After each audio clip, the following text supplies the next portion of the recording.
Abra a tua Bíblia hoje no livro dos Salmos, Salmo de número 59. Nós tivemos que reprogramar toda a nossa agenda, inclusive de pregação. Então, hoje nós iremos iniciar uma série na carta de Paulo aos Efésios. E tivemos que adiar essa série mais para frente. E vamos ter algumas mensagens avulsas durante esse mês, para depois entrarmos na série de Efésios. Hoje estamos no Salmo de número 59. Diz assim o texto bíblico: livra-me, Deus meu, dos meus inimigos, põe-me acima do alcance dos meus adversários. Livra-me dos que praticam a iniquidade, salva-me dos homens sanguinários. Pois que armam ciladas a minha alma, contra mim se reúnem os fortes. Sem transgressão minha, ó Senhor, ou pecado meu. Sem culpa minha, eles se apressam, investem. Desperta, venha ao meu encontro e vê. Tu, Senhor dos exércitos, és o Deus de Israel. Desperta, pois, e vem de encontro a todas as nações. Não te compadeças de nenhum dos que traiçoeiramente praticam iniquidade.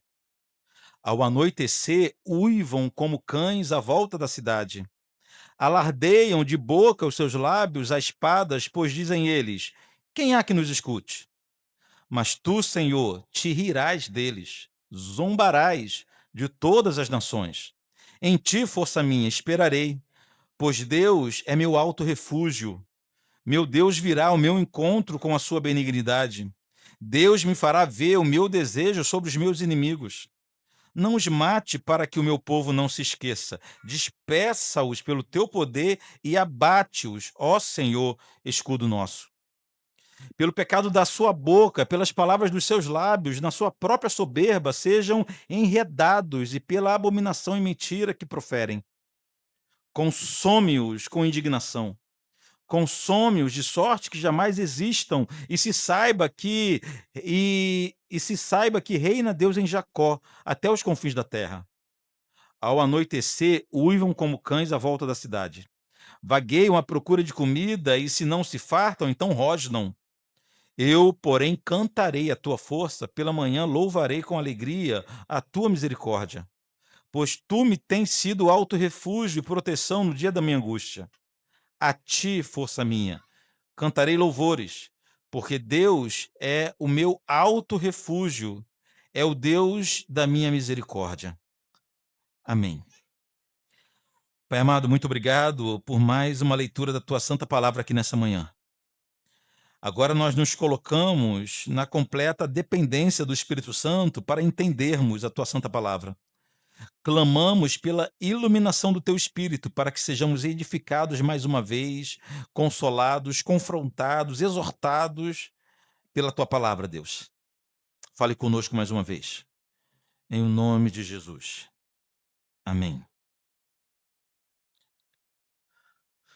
No livro do profeta Samuel, na verdade, no primeiro livro do profeta Samuel, no capítulo 18, não precisa abrir lá, narra um dos momentos, ou um dos vários momentos bem difíceis da vida de Davi, principalmente antes dele chegar ao trono.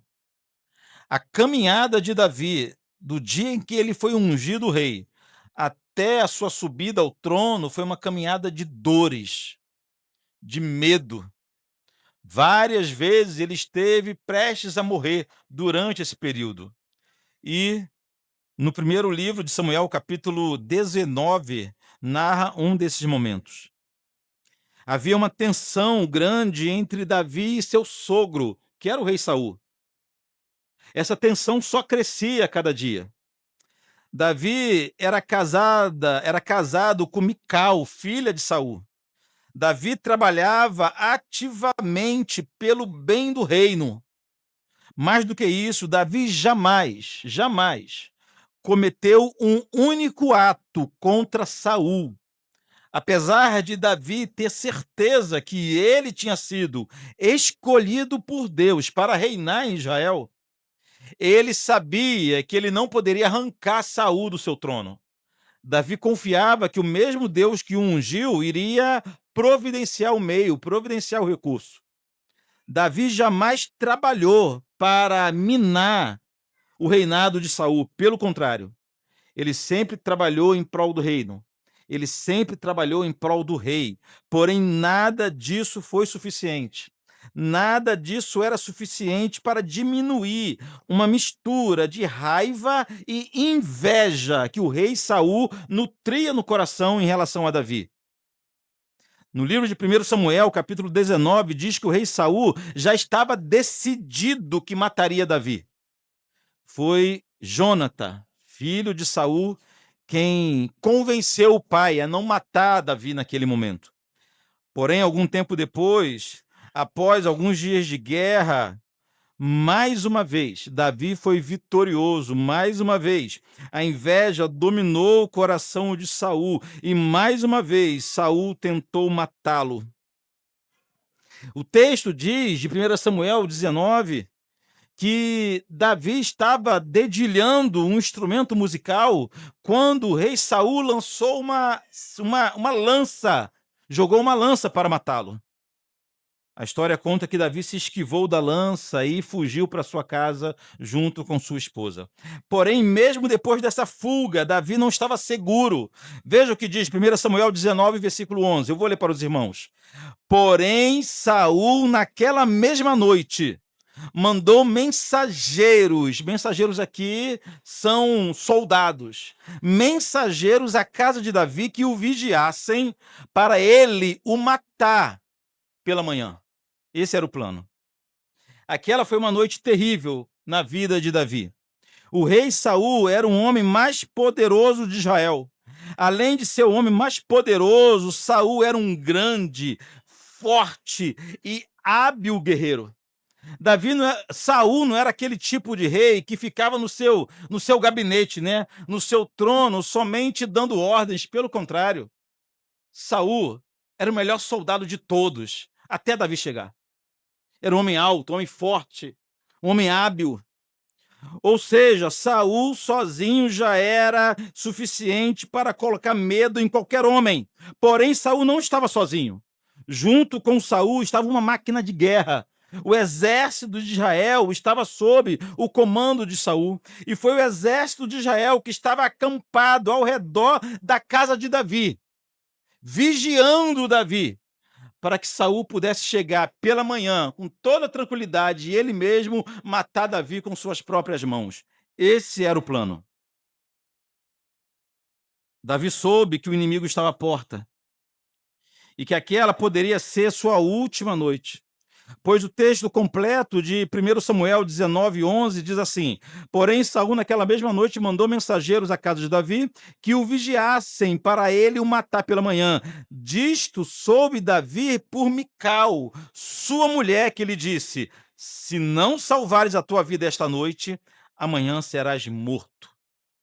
Agora pense você em um momento de aflição desse nível. Como você dormiria em uma situação dessa? Você dormiria? Você dormiria? Sabendo que a tua casa está acampada, está cercada, homens malignos cercaram a sua casa para te matar pela manhã. Você dormiria? Você ficaria tranquilo? Ficaria tranquilo? Quem ficaria tranquilo aqui? Pastor, eu ficaria super tranquilo, ia botar lá na televisão e ver um corujão a noite toda, esperar amanhecer, eu ia ficar tranquilaço. Uma coisa é saber que há violência por toda parte. Agora, outra coisa é saber que teus inimigos extremamente poderosos já cercaram a tua casa, a tua família, para te matar pela manhã. Quanto mais o tempo passava, mais a morte se aproximava. À medida que a noite descia, a morte chegava mais perto, uma noite de intensos sentimentos e que provavelmente, irmãos, medos e inquietações tentaram roubar a paz de Davi. Isso tudo misturado com a certeza de impotência, de incapacidade, pois Davi sabia que ele sozinho não poderia enfrentar o perigo que estava do lado de fora. Aí algumas perguntas precisamos fazer nesse momento. O que devemos fazer quando percebemos que estamos cercados pelos inimigos e que a morte é iminente? O que podemos fazer num momento como esse? O que devemos fazer quando percebemos que não temos a menor condição de vencer? Estamos atravessando a noite mais sombria de nossa história e que a morte já passeia ao nosso redor. O que fazer num momento como esse? Ou seja, o que faríamos se estivéssemos em casa com nossa família e a casa estivesse cercada por uma multidão raivosa, sedenta por sangue, e não tivéssemos ninguém a quem recorrer? O que nós faríamos numa situação dessa? O que faríamos se nós estivéssemos cercados por um problema tamanho, gigante, maior do que as nossas forças, do que as nossas possibilidades? E ao contabilizarmos os nossos recursos, a gente chegasse à conclusão que contra aquele mal não temos nada o que fazer. O que faríamos? Eu não sei o que eu faria. Eu não sei o que você faria. Davi fez uma oração. Com o coração possivelmente aflito, mais uma vez na antessala da morte, Davi fez mais uma oração de súplica por socorro. E a oração que Davi fez naquela noite tenebrosa é o Salmo 59. O Salmo 59 nasce, cresce no meio do pavor. O Salmo 59 flui no meio do medo. O Salmo 59 aparece no coração de Davi e solta de suas penas no meio da certeza de que ele não podia mais fazer nada por sua própria vida. O Salmo 59 nasce em um momento de apavoramento. Vamos olhar para esse salmo com mais atenção e entender qual foi a postura de Davi, como Davi orou nesse momento de agonia, que talvez seja um bom exemplo para nós praticarmos também. Irmãos, o que fica claro nesse salmo é o nível de conhecimento que Davi tinha de três pessoas. Davi demonstra em sua oração que ele conhecia muito bem os seus inimigos. Como estrategista, ele tinha essa habilidade. Ele conhecia muito bem os seus adversários, mas Davi também se conhecia muito bem. Ele tinha um conhecimento de si mesmo elevado, no sentido de ter muitas informações a respeito dele mesmo, mas, principalmente, ele conhecia muito bem o Senhor. Nesse Salmo 59 fica muito claro isso. Como que Davi conhecia os seus adversários, como ele se conhecia muito bem e como ele conhecia muito bem a Deus. Em primeiro lugar, siga comigo.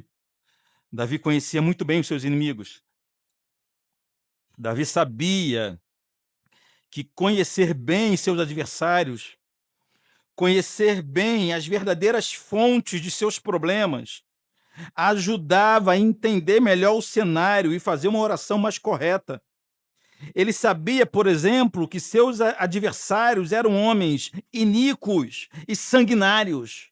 Olha o versículo 2, o que diz: livra-me dos que praticam a iniquidade, salva-me dos homens sanguinários. Somente até aqui. A palavra traduzida por iniquidade, pode ter o mesmo sentido de feitiçaria. Se for esse o sentido também aqui, então Davi estava dizendo que os seus inimigos eram como feiticeiros que acreditavam que tinha o poder em suas mãos, que tinha poder para fazer o que quisesse. Mas além de feiticeiros, eles eram sanguinários, segundo Davi, ou seja, eles eram assassinos profissionais. Não eram meros soldados que cercavam a casa de Davi, mas eram homens impiedosos, ávidos por sangue, hábeis em derramar o sangue. Homens que acreditavam que detinham em suas mãos o poder de decidir quem vive e quem morre. Era esse tipo de gente que estava rodeando a casa de Davi. Depois de definir seus adversários como iníquos e sanguinários, Davi deu mais detalhes sobre como eles agiam no versículo 3.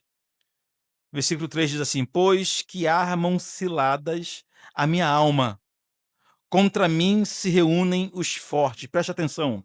Armar ciladas é ação típica de gente desonesta. É assim que eram os adversários de Davi.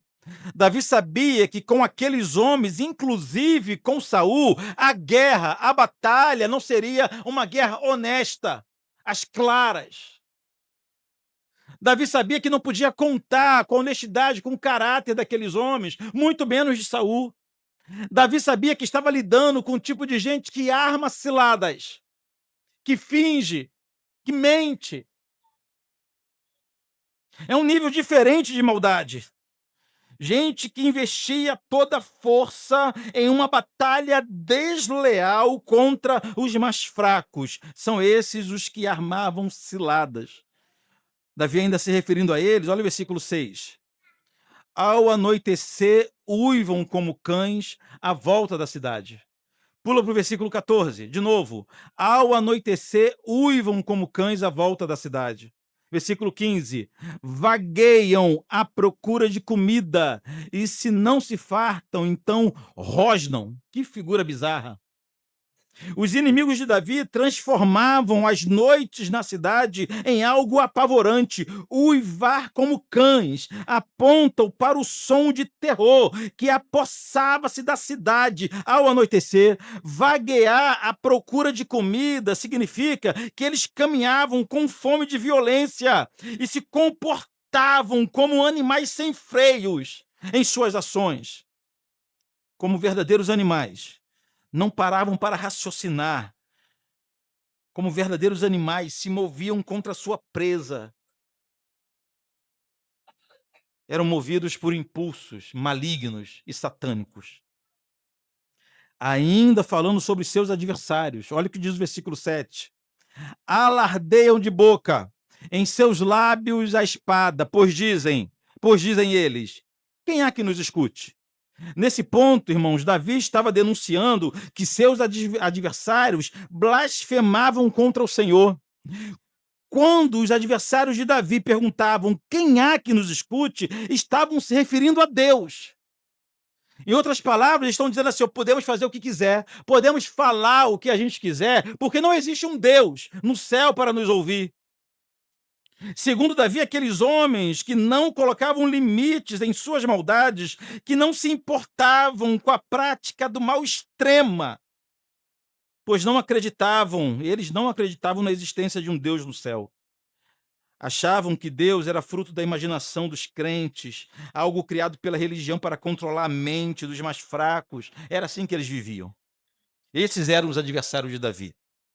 Homens ímpios, assassinos, sanguinários, animais descontrolados, animais violentos, terríveis blasfemadores. Já enfrentou alguém assim? Já teve que lidar com alguém assim? Depois de demonstrar profundo conhecimento dos seus adversários, Davi falou de si agora. Em segundo lugar, em sua oração, Davi demonstra que se conhecia muito bem. Conhecer bem os adversários foi fundamental para Davi, mas igualmente importante foi ele ter essa habilidade de se conhecer de forma verdadeira. Em sua oração, Davi deu evidências desse autoconhecimento. Vejamos algumas evidências. Primeiro, Davi sabia que não tinha culpa. Versículo 4. Sem culpa minha, eles se apressam e investem. Preste atenção. Nesse ponto, Davi não estava dizendo que ele não tinha pecado, pois ele já sabia que nasceu em pecado. Mas quando ele disse sem culpa minha, o que ele estava dizendo era que naquela questão ele era inocente, ou seja, ele não tinha feito nada contra Saul para Saul querer matá-lo. Ele jamais se levantou contra o rei, mesmo já tendo sido ungido pelo profeta Samuel. Davi jamais trabalhou pela queda de Saul. É nesse sentido que ele fala: Saul está se levantando contra mim sem culpa minha. Davi não está dizendo que ele era um homem inocente em tudo, que ele não tinha pecado, não. Ele estava vendo que naquela questão, naquele assunto, ele era inocente. Em segundo lugar, Davi reconhecia a sua fraqueza. Voltamos ao versículo 1. Livra-me, Deus meu, dos meus inimigos.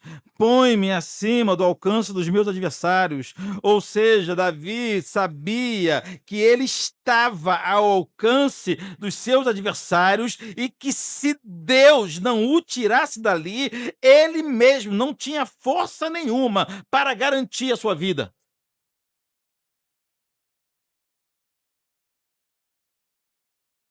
Davi conhecia a sua fraqueza.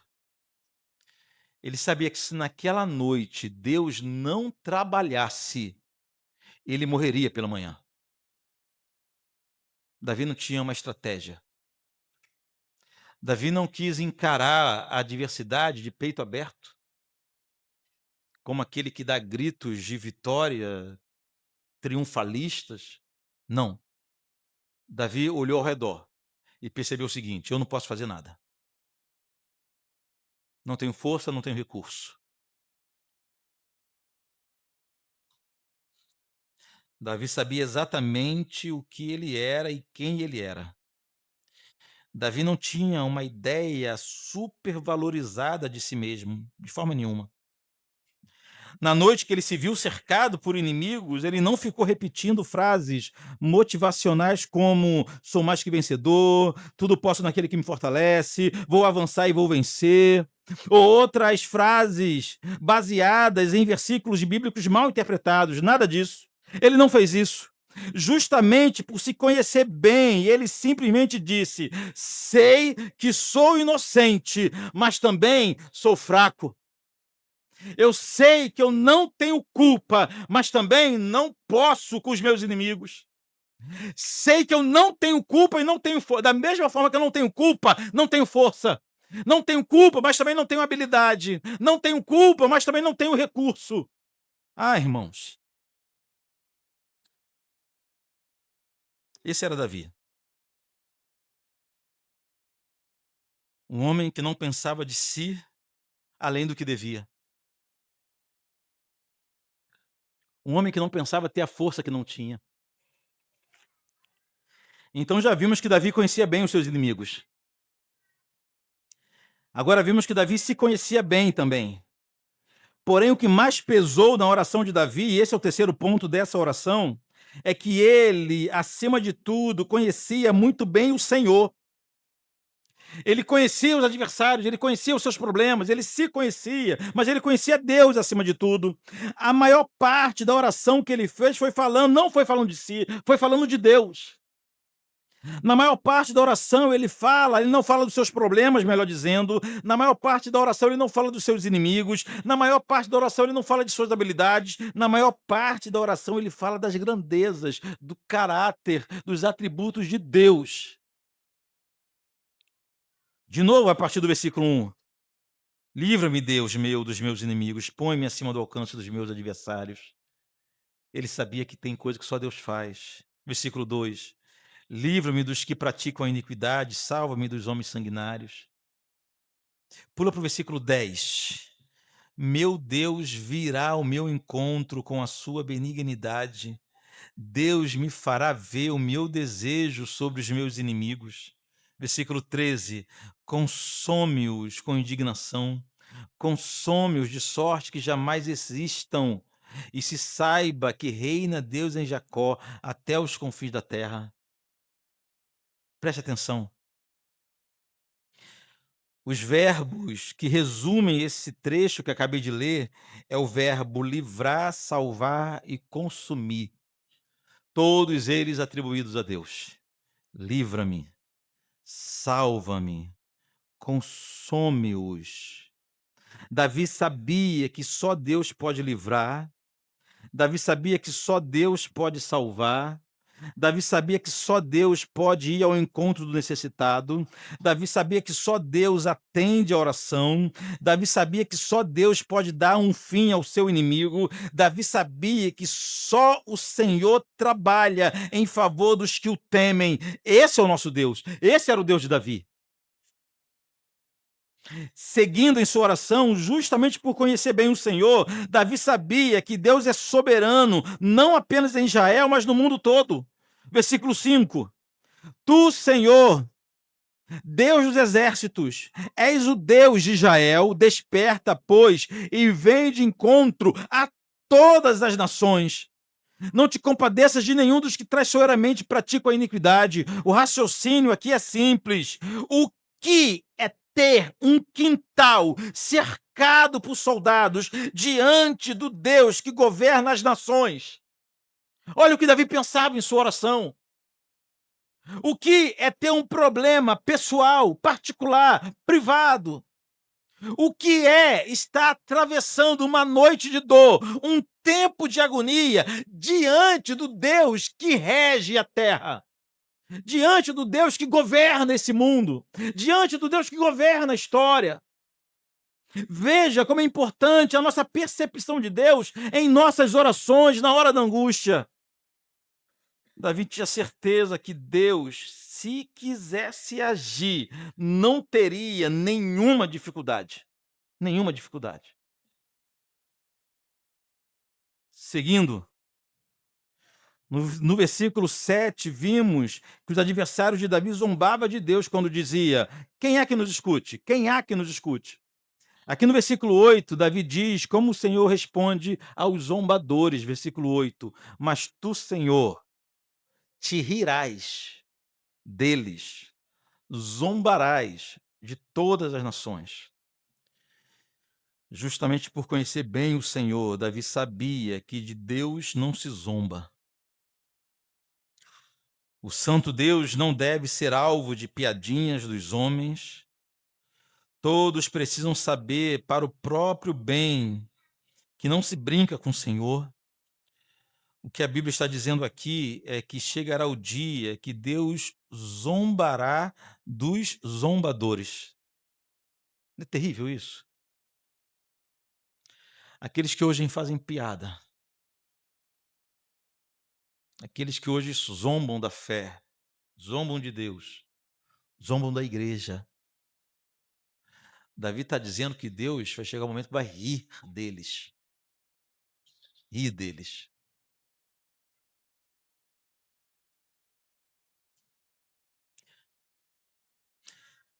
Davi termina essa sessão da oração que fala de Deus usando duas belíssimas expressões para se referir ao Senhor.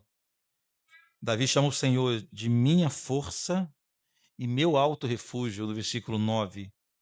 Em ti, força minha, esperarei, pois Deus é meu alto refúgio, força e refúgio. Imagine como foi para Davi quando viu sua casa cercada por adversários, lembrar que o grande Deus era a sua força e o seu refúgio. Ou como outros salmistas escreveram no Salmo 46, Deus é o nosso refúgio e fortaleza, socorro bem presente na hora da tribulação. A oração de Davi termina com a certeza que o Senhor o livraria, no versículo 16. Eu, porém, cantarei a tua força, pela manhã louvarei com alegria tua... Gente, a casa estava cercada. Você não sabe o que é isso não, né? A casa estava cercada. Eu também não sei não. A casa estava cercada. A promessa é que pela manhã ele morreria. Davi diz, pela manhã não vai acontecer o que Saul projetou. Pela manhã não vai acontecer o que Saul está planejando. Pela manhã louvarei com alegria a tua misericórdia, pois tu me tens sido alto refúgio e proteção no dia da minha angústia. Davi agradeceu o livramento antes do livramento chegar. Davi não esperou o livramento chegar para ser grato. Davi não esperou passar, eu acho que eu esperaria, no mínimo eu esperaria. Ele falou de manhã, vamos esperar até meio-dia, né? Ainda é amanhã, né? Sei lá que hora Saul acorda. Davi não esperou amanhecer, não esperou materializar o milagre, materializar o livramento, para criar um coração grato diante de Deus, mas no meio da dor, da incerteza, ele já falou palavras de gratidão ao Senhor.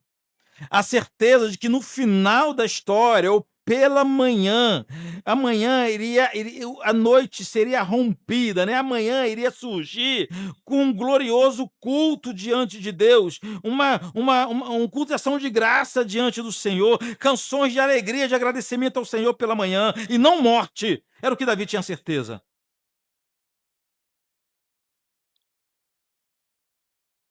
Essa foi a oração de Davi no dia da angústia, ou na noite da angústia, né? Eu quero lembrar os irmãos as profecias de outros servos de Deus. O livro de Sofonias compõe um pequeno livro da Bíblia e ele é repleto de acusações contra o povo de Judá e contra Jerusalém. Apesar da quantidade de acusações, a principal doutrina do livro de Sofonias não é a doutrina do pecado. A principal doutrina do livro de Sofonias é a doutrina da salvação. Preste atenção. Em Sofonias, vemos tudo o que o Senhor é capaz de fazer para que o seu povo seja castigado, não, para que o seu povo seja salvo. Em Sofonias, vemos tudo que o Senhor é capaz de fazer para salvar o seu povo, para livrar o seu povo, principalmente do mau caminho. O principal versículo do livro de Sofonias, que expressa toda a sua doutrina e resume toda a sua mensagem, é o versículo 17 do capítulo 3 de Sofonias, que diz assim: o Senhor teu Deus está no meio de ti, poderoso para salvar-te. O que o pequeno profeta Sofonias nos ensina é que Deus põe todo o seu poder em operação para salvar o seu povo, para salvar os seus filhos, se assim ele quiser. E é exatamente essa a mensagem também aprendemos aqui no Salmo 59. A principal lição desse salmo é que o adversário é terrível. Nós somos fracos demais, mas o Senhor continua sendo poderoso para salvar. A principal lição do Salmo 59 não é sobre o inimigo, não é sobre nós, mas é sobre o nosso Deus. A principal lição do Salmo 59, que casa perfeitamente com as profecias de Sofonias, é que Deus trabalha diuturnamente o tempo todo e não descansa, empenhando todo o seu poder, toda a sua força para livrar a tua vida, se assim ele quiser. Não há limites para a atuação do nosso Deus. Mas tem um detalhe importante aqui. Nós não podemos usar um texto como o Salmo 59 para afirmar que o Senhor sempre nos livrará de todos os nossos problemas e de todas as nossas adversidades. Não é isso que o Salmo nos ensina. Tirar desse texto de hoje lições triunfalistas não é um bom jeito de fazer teologia. Isso é coisa da teologia da prosperidade e de outras heresias que assolam o cristianismo, não é verdade? O que o Salmo 59 nos ensina é que o poder salvador do nosso Deus nos garante a vitória final. A noite tenebrosa de Davi é uma analogia para toda a nossa peregrinação cristã. A noite tenebrosa de Davi não é uma metáfora para as nossas dificuldades momentâneas. A noite de agonia de Davi é uma metáfora para a nossa vida por completo, para toda a nossa caminhada. Isso quer dizer, ainda que soframos derrotas aqui nesse mundo, e se você é de carne e osso igual eu, você vai saber que nós de vez em quando sofremos derrotas. Não é verdade? De vez em quando nós experimentamos perdas dolorosas, perdas sentidas, que afligem o coração. Ainda que nós tenhamos que enfrentar adversários invencíveis aqui nessa caminhada. Ainda que não consigamos vencer uma crise financeira, uma crise em nossa saúde, uma doença, uma enfermidade. Essas derrotas, irmãos, na vida do cristão, são derrotas momentâneas, pois no final da nossa caminhada, no final da nossa história, a vitória é certa. Vai chegar o dia em que a noite da peregrinação vai finalizar e o sol da manhã vai nascer para nunca mais se pôr. Vai chegar um dia que essa tenebrosa noite vai chegar ao fim. Essa tenebrosa noite que nós vivemos de altos e baixos, não é assim que a gente vive? Tem um período que a gente chega aqui um dia regozijante, outro dia a gente chega aqui cabisbaixo. A gente experimenta vitórias absurdas e, na sequência, somos atropelados por uma tragédia imensa. Essa é a nossa noite. Essa é a nossa noite. Enquanto nós atravessamos essa noite, os inimigos estão cercando nossa vida. Enquanto nós atravessamos essa noite, os inimigos acreditam que no final da noite eles vencerão. O inimigo de nossa alma acredita que irá nos capturar no final da noite, mas nós não somos desses.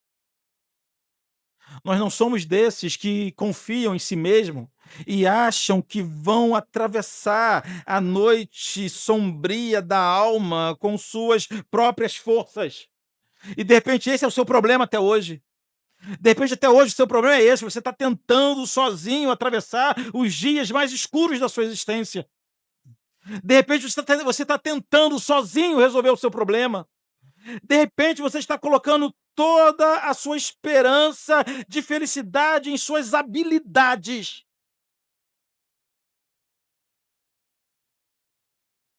Em um tratamento, em um projeto de vida. E você esquece de fazer uma oração igual aqui Davi fez. Eu não consigo, eu não posso, eu não tenho recurso, eu dependo do Senhor agindo em meu favor.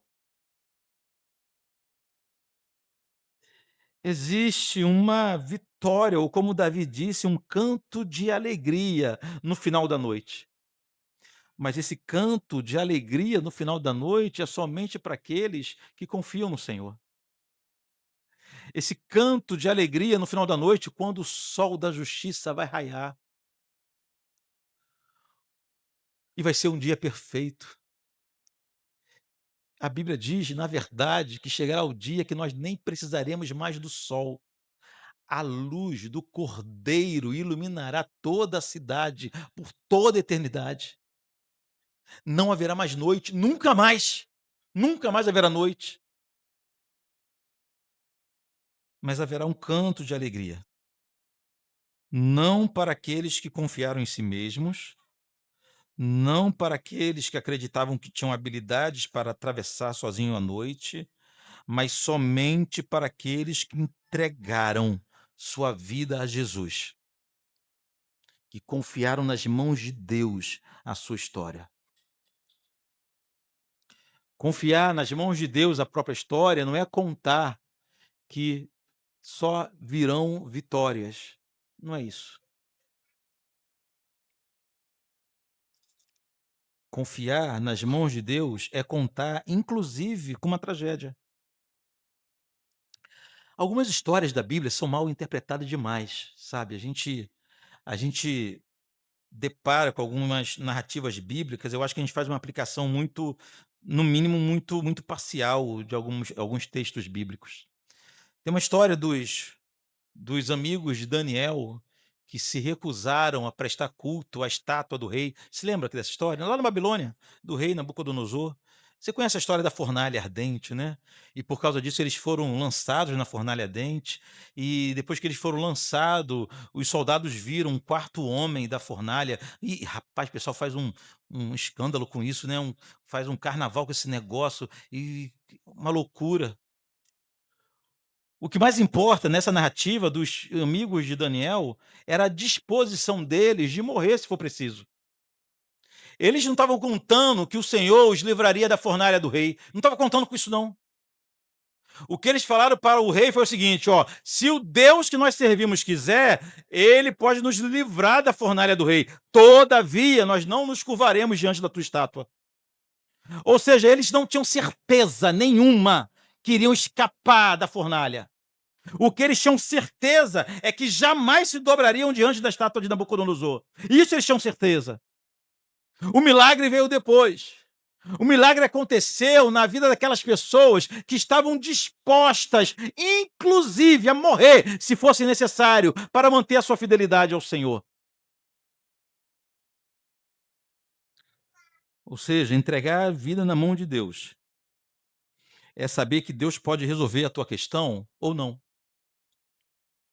É saber que o Senhor pode te ministrar na tua vida a cura ou não. Que Deus pode abrir uma porta ou não. Entregar a vida na mão de Deus é saber que nosso futuro está garantido em suas mãos e que nossa história não está em nossas mãos, não somos nós quem definimos nada, como também não é o nosso adversário quem define nada, mas tudo em nossa vida, cada detalhe, quem define é o nosso Deus. Eu quero terminar aqui com algumas aplicações.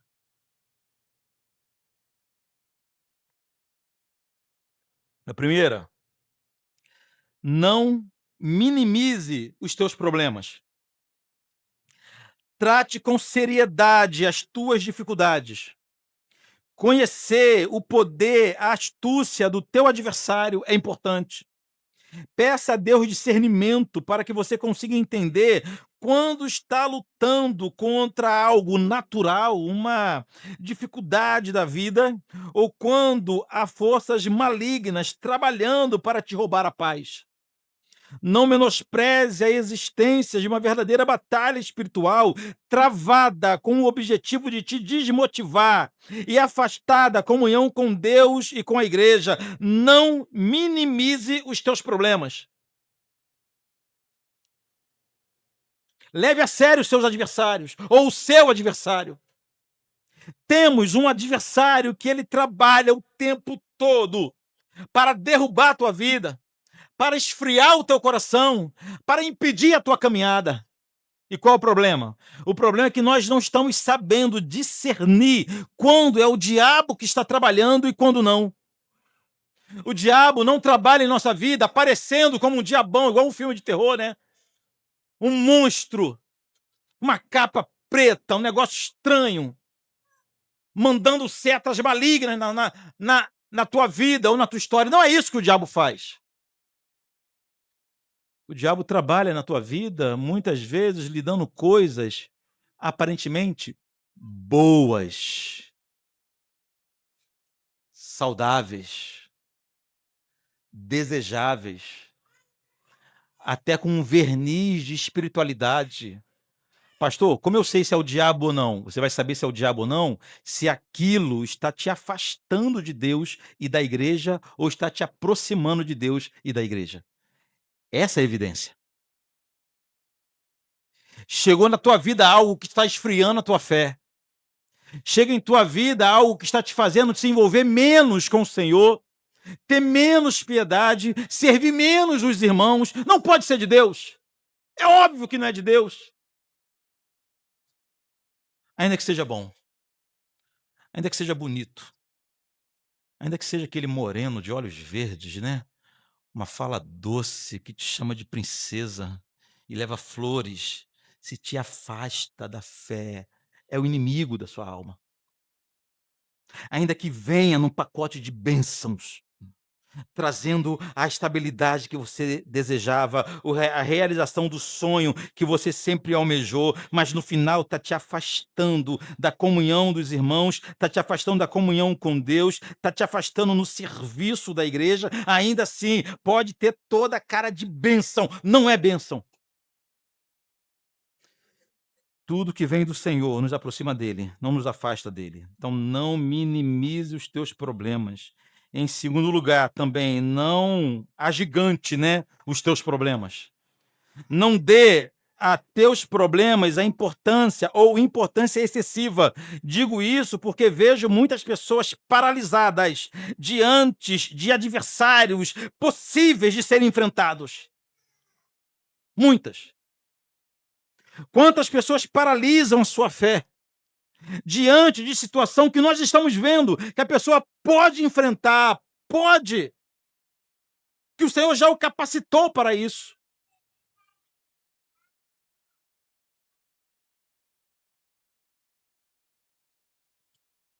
Não dê aos teus problemas o tamanho que eles não têm. A maioria dos teus problemas são vencíveis. São vencíveis. Não são suficientes para te paralisar.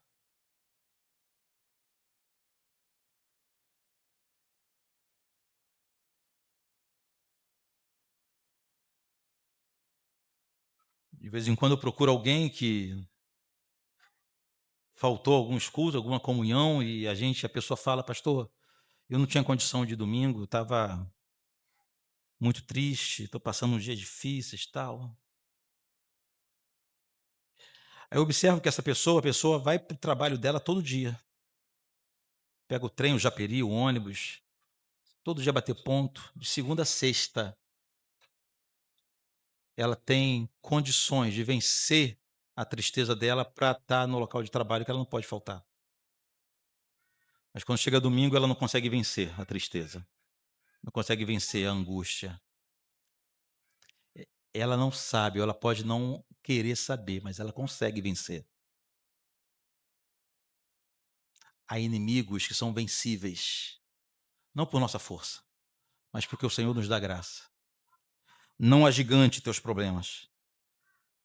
Em terceiro lugar, não pense sobre você além do devido, além do que é devido. Não conte com tuas habilidades, com tuas forças, com tuas qualidades, ainda que você seja alguém habilidoso, forte, qualificado. Você sempre será incapaz de garantir uma única vitória em sua vida. Não pense, não tenha você em alta conta, assim, mais do que deveria. Não pense que você é mais forte do que é, mais sábio do que é, mais espiritual do que é. Não. Conte com a realidade de que você não tem força.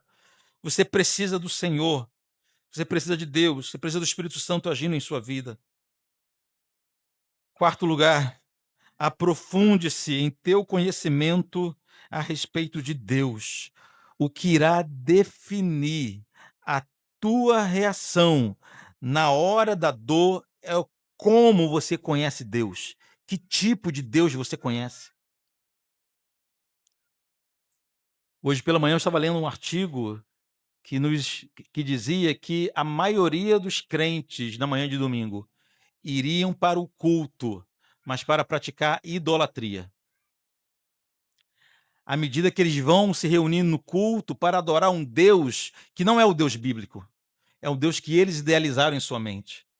Pessoas que não conhecem devidamente Deus se reúnem todo domingo para adorar um Deus que não é o Deus bíblico. Aqui em nosso discipulado, nosso curso de membresia, o nosso primeiro assunto qual é? Primeiro assunto de todos. Primeiro assunto é conhecer Deus, é entender quem é Deus da forma que a Bíblia nos apresenta. O ponto de partida da compreensão de qualquer doutrina bíblica é o nosso conhecimento de Deus. A gente descobre que mesmo nós temos um conhecimento falho de Deus, ou no mínimo, ou na melhor das possibilidades, um conhecimento parcial de Deus. Isso eu verifiquei na maioria dos irmãos desde quando começamos essa plantação. Tinha aqueles que conheciam Deus esquisito, estranho, mas a maioria conhecia o Deus verdadeiro, mas de forma parcial. Se você conhecer Deus parcialmente, ainda que esse conhecimento seja verdadeiro, mas for parcial, você estará em apuros na hora da dor. Por isso que a gente vê tanto crente desesperado na hora da dor. Aprofunde-se no conhecimento de Deus.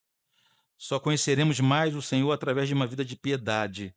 Meditação na palavra e oração é o que nos aproxima de Deus. Resumindo, irmãos, não basta que sejamos realistas com relação ao tamanho do nosso problema. Não basta que sejamos realistas com relação à nossa pouca força. Precisamos conhecer bem contra quem ou contra o que lutamos. Precisamos conhecer bem nossa limitação, mas precisamos mais ainda, ou acima de tudo, conhecer bem o nosso Senhor. Somente conhecendo mais o nosso Deus é que as tuas percepções sobre os teus problemas, sobre as tuas dores, sobre as tuas lutas mudarão definitivamente. Vamos falar com Deus. Pessoal da música, por favor. Pai amado, hoje nós nos deparamos com uma oração feita pelo teu servo Davi, nosso irmão em Cristo. Uma oração feita no momento de agonia, porém com certeza de que no final da história o Senhor sempre se levanta para o nosso favor. Pai amado, eu sei que há aqui entre nós meus irmãos que estão passando por dias difíceis. Como eu sei que outros tantos estão prestes a entrar em dias difíceis. Pai amado, que nós tenhamos discernimento para entender perfeitamente quais são nossos verdadeiros problemas e suas fontes e origens. Que tenhamos discernimento para nos conhecer também da forma bíblica, mas, sobretudo, que conheçamos o Senhor cada dia mais. Revela-se a cada um de nós, Senhor, da forma que o Senhor designou para revelar-se, que é através da tua palavra. Eu tenho certeza que aqui nesse lugar, todos aqui presentes têm um exemplar da Bíblia em casa, ó Deus. Então dê a cada um de nós fome, sede de te conhecer através das Santas Escrituras. Nos dê condições de nos aprofundarmos no conhecimento de Deus, porque disso, Senhor, necessita a nossa alma. Como nós iremos escapar se nós não conhecermos mais o nosso Senhor? Pai amado, por isso eu não te peço que o Senhor nos livre das lutas, das adversidades, das dificuldades. Hoje eu não te peço que o Senhor nos cure das enfermidades, que o Senhor mude a nossa realidade. Hoje o que eu te peço é que o Senhor se revele cada vez mais a nós. Que a tua palavra seja gravada em nosso coração. E saiamos daqui ao longo da semana famintos para te conhecer mais através das Escrituras. Que nos empenhemos mais na comunhão com a igreja para nos aprofundarmos em nosso conhecimento de Deus. Ah, Pai, que bem sabemos que chegará o dia em que isso será fundamental para a nossa sobrevivência. Que sejamos crentes maduros em tua presença, Deus. Em nome de Jesus.